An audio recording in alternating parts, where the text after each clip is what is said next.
Good morning, everyone. This is Jeffy Kennedy, author of Epic Romantic Fantasy.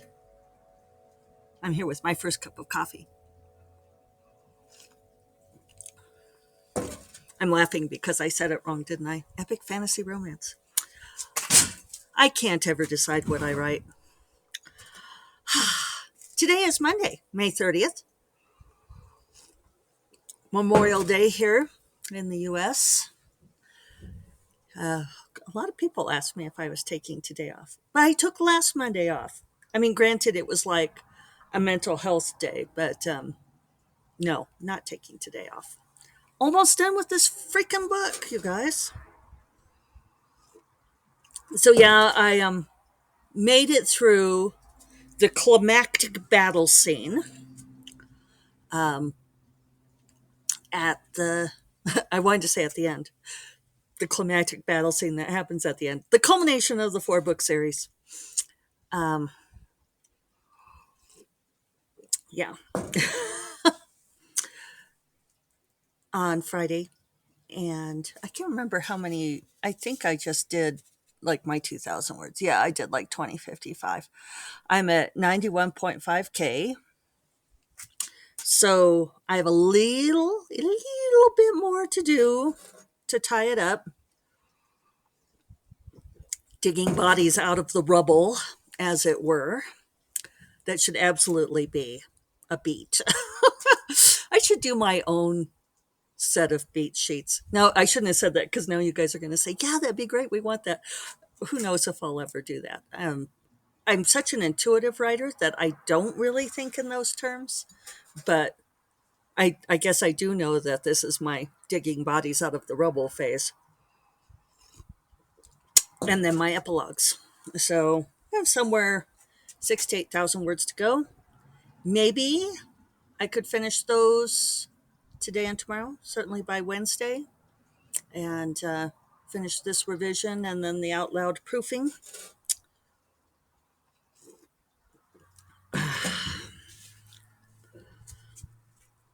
Yeah.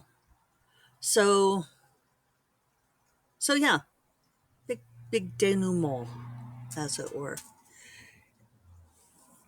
But I'm feeling pretty good about it. There is one mystery I haven't solved.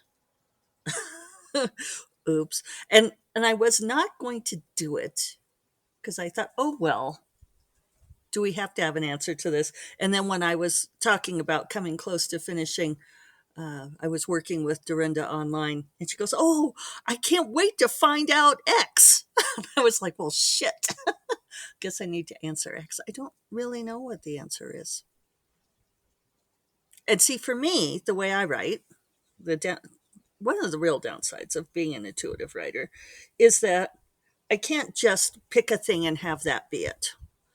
Um, I I have to discover it. It's like that there's an actual answer out there. There's a truth out there. I want to believe, but I have to find it. I can't just assign it a thing.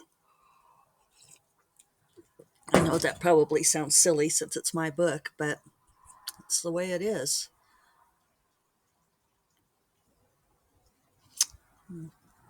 Yellow jacket coming into the hummingbird feeder there. Mm-hmm. Not a honeybee. Honeybees would be welcome, not yellow jackets. It went away again, though. It was foiled. If you didn't know this, if you have hummingbirds and you have hummingbird feeders, one way to foil the ants and the yellow jackets is to put Vaseline, like on the landing surfaces. You like don't put it on the holes, but you put it on the other landing surfaces and the crawling surfaces, and it repels those unwelcome invaders. Happy home tips here at First Cup of Coffee.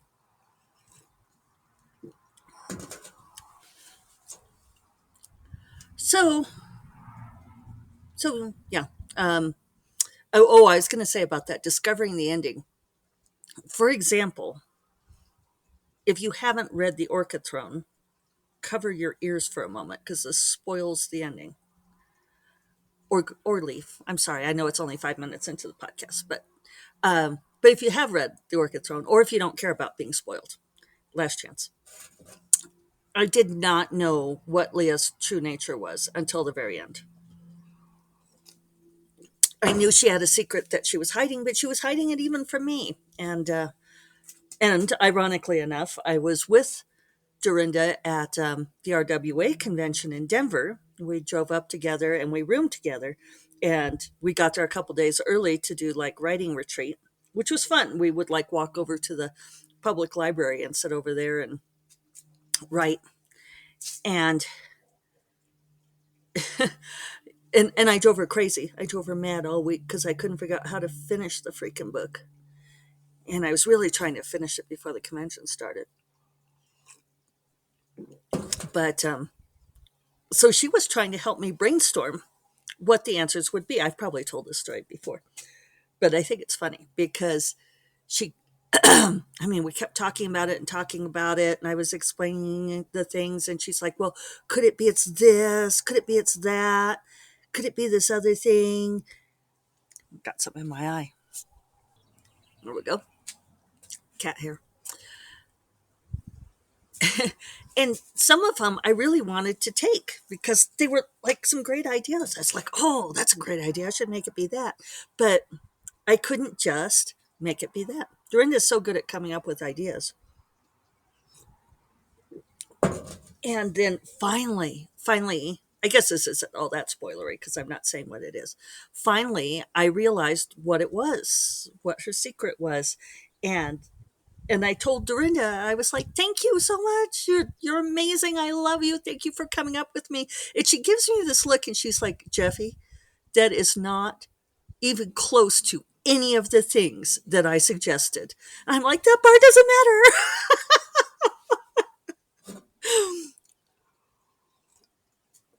So, I did have a good weekend. I did have a very relaxing weekend. Uh,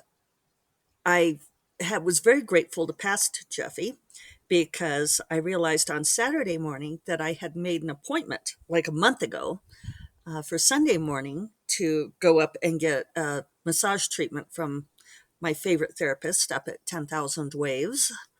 And so I went up yesterday morning and did that, and it was delightful. It was really good. Um, I was really tense. It was come as a shock to all of you, I'm sure. And now I've got my laundry list of things that I need to do to improve my flexibility, especially this upper back and my hip flexors. He is like, I said, but they're really tight. And he says, you need to do the work to keep them flexible. I was like, damn it. I need to get back into yoga. My favorite yoga teacher has finally opened up a brick and mortar studio again. All of these great, um, I know people get mad if you say post pandemic because the pandemic's still going, but at least it's opening up again, right? What can we call it? Call it, I don't even know.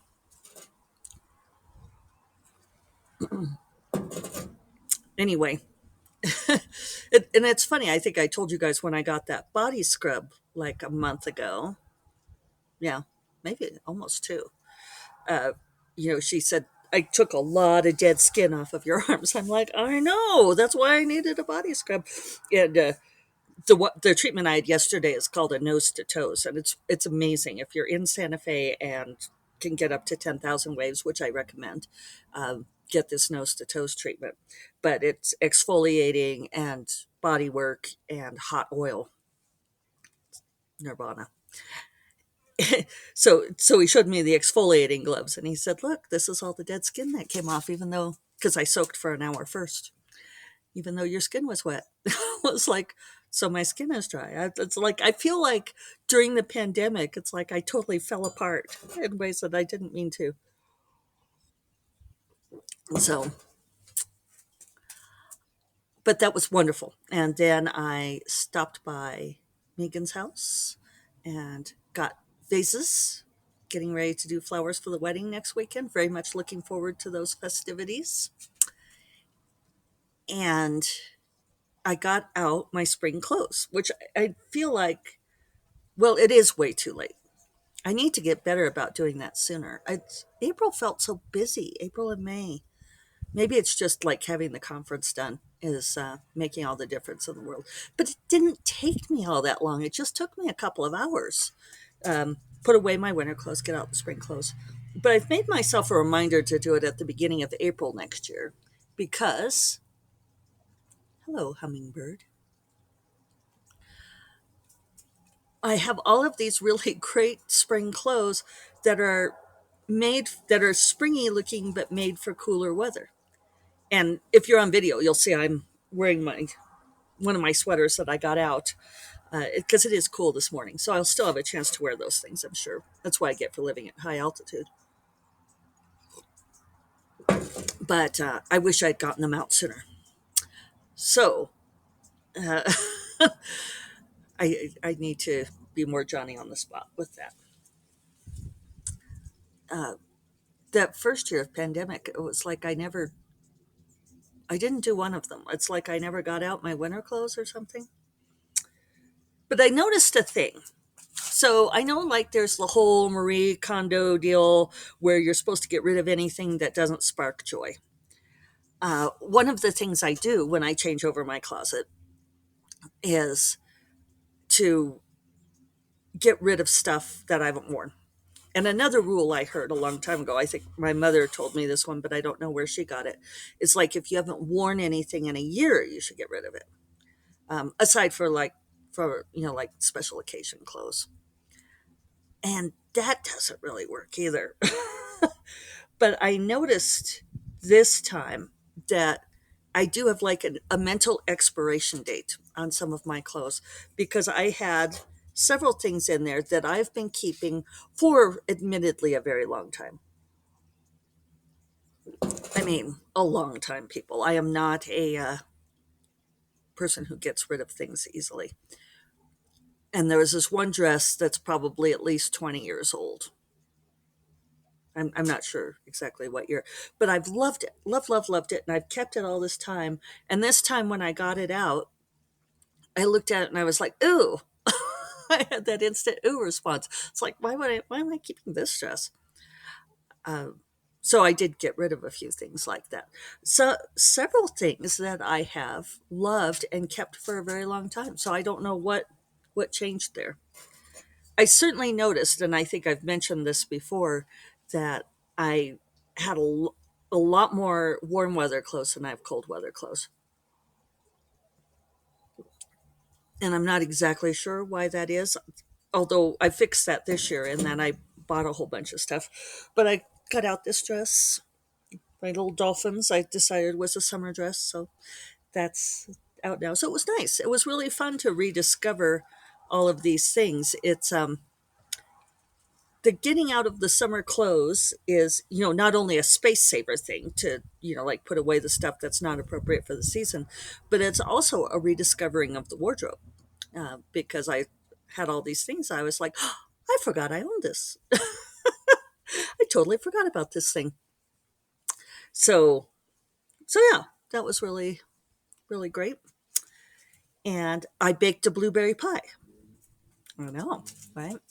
One of the things we're discovering with David having Parkinson's is that the neurophysiology, because of course Parkinson's is where you're not making enough of the transmitter, you're not making enough of the dopamine, and he has to supplement with external sources, right? That's the medication.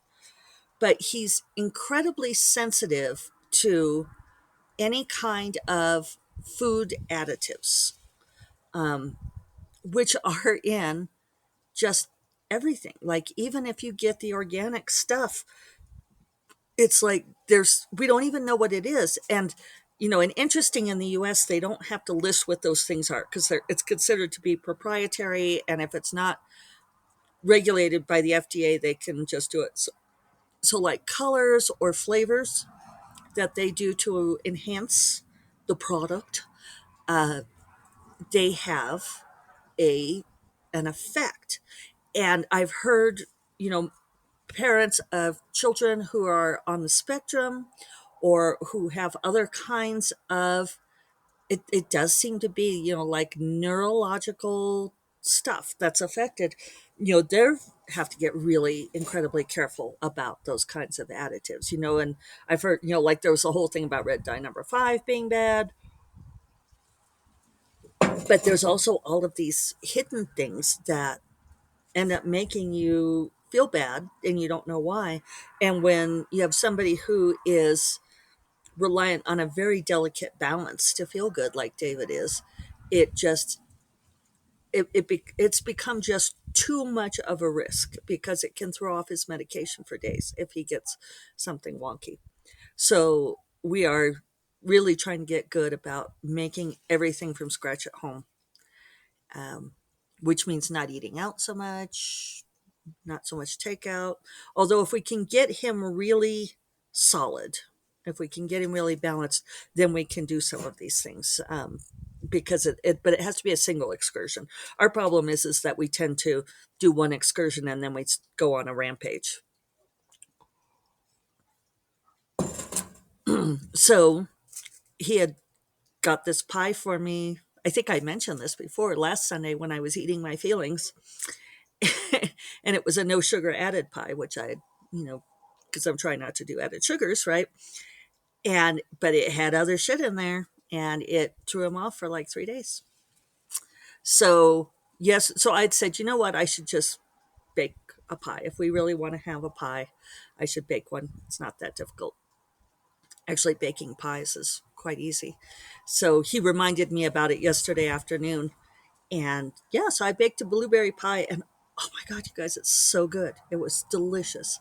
And it does have sugar in it, but I figured out it's 25 grams of sugar in a slice of pie.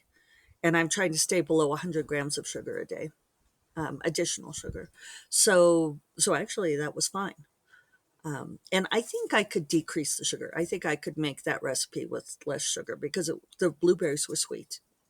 And yeah, so yeah, that was great. Um, Saturday, I did a lot of hanging out and reading and weeding of the garden. If you could see it, I think it looks a lot better. You might not be able to tell, but yeah, got a lot of stuff done in the garden and some like light chores done around the house, that sort of thing. So it was a very relaxing weekend. So, um, so yeah, it's nice to be back on a more even keel. I very much appreciate all of you sending me nice notes. And Megan Sienna Deutsch bought me something at the farmer's market. Email task for my mailing address. A couple other people have sent me nice things. And I appreciate you guys. It's good to know that the support is out there. Um, I had a number of people invite me to dump or rant or vent, and I didn't take advantage a whole lot of that, mostly because if I didn't have to be dealing with stuff, if I didn't want to be thinking about it, or if I didn't have to be talking about it, I'm not putting this well, am I? You understand what I mean, right? If I didn't have to be directly dealing with it, I didn't want to think about it, is what I am trying to say. But you all are wonderful. I appreciate the community that I have. Um, yeah. So I'm going to get to work and get this book finished, and so on and so forth. I hope that you guys all have a wonderful week. Many of you in the US, anyway, are on holiday today, so I hope it's full of the holiday ish things that you would like it to be. And I will talk to you all tomorrow. You all take care. Bye bye. Or goodbye. It doesn't want to go.